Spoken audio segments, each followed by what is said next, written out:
Best health packages up to 80% discount. Tirumala Diagnostics. నమస్తే.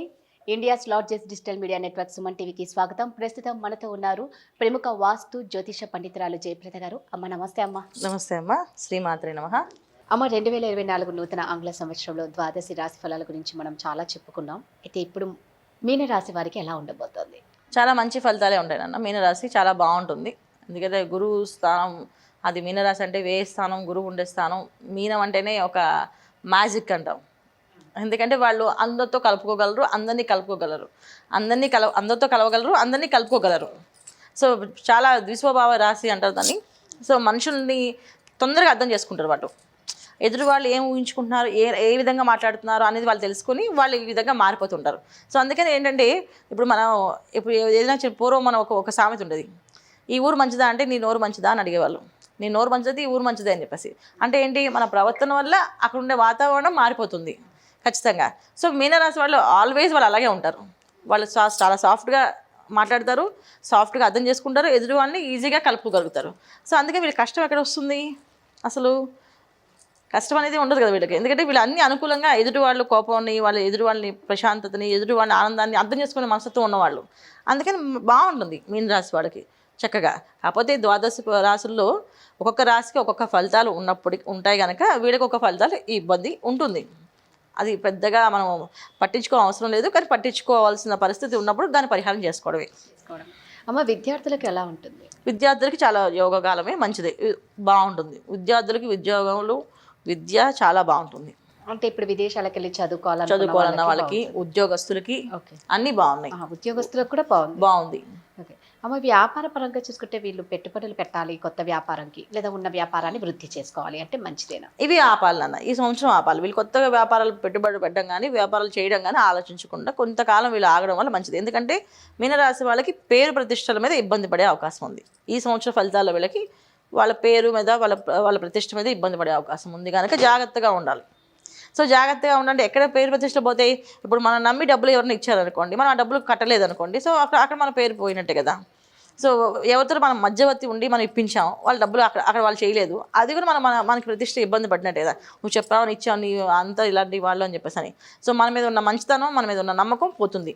అందుకని వ్యాపారాల జోలికి వెళ్ళకూడదు. అంటే ఇప్పుడు ఉద్యోగంలో ఉన్న వాళ్ళకి ప్రమోషన్ కానీ, కొత్తగా ఉద్యోగం చేసుకోవాలన్న వారికి ఎలా ఉంటుందమ్మా?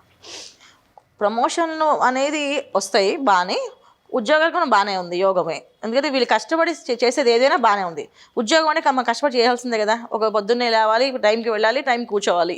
సో ఈ పనులన్నీ చేస్తాం కనుక ఖచ్చితంగా మనకి మంచి ఫలితాలే వస్తాయి, ఇబ్బంది లేదు, చాలా బాగుంటుంది. వివాహపరంగా ఎలా ఉంటుంది? వివాహాలు అయ్యే అవకాశం ఉంది ఈ సంవత్సరం. అందరికీ వివాహాలు అవుతాయి, అన్ని రాశుల వాళ్ళకి వివాహాలు అవుతాయి. సంతానం కానీ చాలా బాగుంటుంది, యోగమైన కాలమే, మంచి సంతానం కలిగే అవకాశం ఎక్కువగా ఉంది.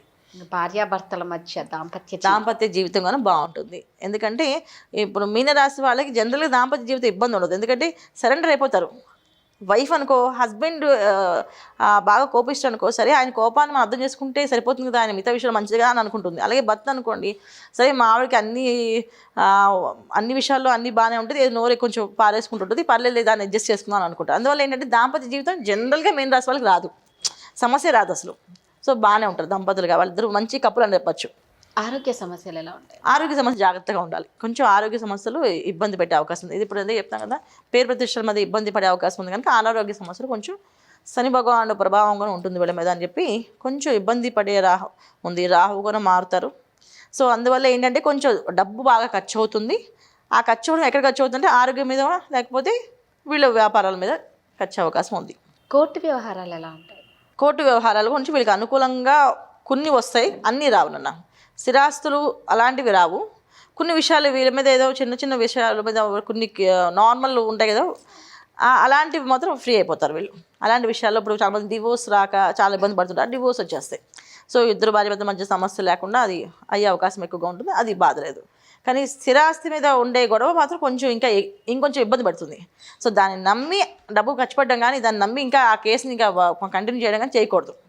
నమ్మగా దాన్ని ఎలా నడుస్తే అలా వదిలేయాలి, వాయిదాలు వేసుకుంటూ లేదా వదిలేయాలి తప్ప దాని మీద ఈ సంవత్సరం గెలిచేస్తామని నమ్మకంతో దాని మీద ఇంకా పెట్టుబడి పెట్టడం, డబ్బులు పెట్టడం, ఇంకా అంటే ఒక అడ్వకేట్స్ మనం తినిపించడం అవుతుంది తప్ప మనకి అనుకూలమైన ఫలితాలు రావు. అమ్మ, మీనరాశి వారికి మంచిగా మెరుగైన ఫలితాలు రావాలన్నా పరిహారాలు ఏమన్నా చెల్లించుకోవాలన్నా ఏం చేయాలి అంటారు? నిత్యం వీళ్ళు హనుమాన్ చాలీస చదవడం అన్న, హనుమాన్ చాలీస పారాయణ, హనుమాన్ చాలీస పూజ, హనుమంతుడు దేవాలయానికి వెళ్ళడము. మంగళవారం శనివారం ఆయనకి వడమాల అప్పాల మాలను వేస్తారు, అవి వేపించాలి. ప్రతి మంగళవారం సింధూర పూజ చేసి సింధూరంతో పూజ చేపించి స్వామివారికి వడమాలని గారెలతో మాలలు చేసి వేస్తారు వడమాలని. ప్రతి శనివారము అరటిపళ్ళు, తర్వాత దీపారాధనకి నువ్వుల నూనె, మంచి స్వచ్ఛమైన నువ్వుల నూనె, బయట దొరికే దీపం ఆయిల్ కాకుండా మన గానం నుంచి నువ్వుల నూనె, ఆ నువ్వుల నూనె దేవాలయంలో ఇచ్చి మా దీపారాధనకి వాడండి అని చెప్పి స్వామివారికి ఇవ్వడం. మంచి బెల్లం, ఆర్గానిక్ బెల్లం లాంటి బెల్లం తీసుకుని అప్పాలు చేయమని చెప్పి స్వామివారి నైవేద్యం గుళ్ళో ఇవ్వడం. తర్వాత అప్పాల మాలని వేస్తారు, బియ్య పిండితో చేస్తాం ఏమంటే తీపిగా ఉంటాయి అవి. సో శనివారం పూట అక్కడ దేవాలయంలో వేస్తారు, హనుమాన్ టెంపుల్లో అడిగితే వాళ్ళు వేస్తారు.